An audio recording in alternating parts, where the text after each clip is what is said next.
Evo, nakon razgovora sa inspirativnim ravnateljem ove divne knjižnice, ja malo još jednom šetam po knjižnici i pokazujem vam kako je to jedan lijepi prostor i kako su ljudi sretni u ovoj knjižnici koja stvarno izgleda lijepo, koja imaju, evo čuli ste kako dobru ideju, ne samo ideju nego ostvarenje.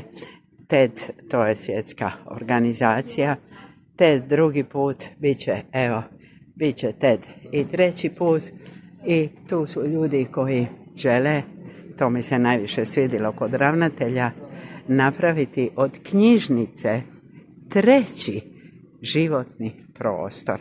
Evo, jako je lijepa knjižnica, ima puno svjetla, naravno da je knjižnica isto tako nasuprot onome predivnome dvorcu o kojemu sam vam govorila i s kojim sam vam možda i započela ovo moje putovanje po Virovitici. Evo, dvorac se iz knjižnice vidi s ove strane.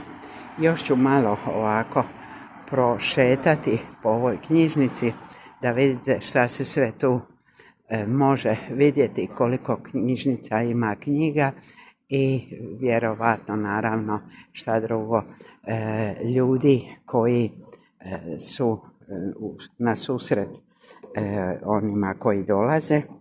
To da to jest i postane treći životni prostor za ljude, mislim to je fantastična ideja.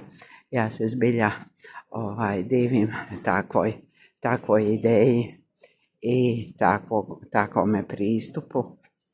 Evo, lijepo sve pozdravljam koji gledaju i ako dođete u Viroviticu, pa znate osim dvorca gdje ćete doći, pa u knjižnicu naravno.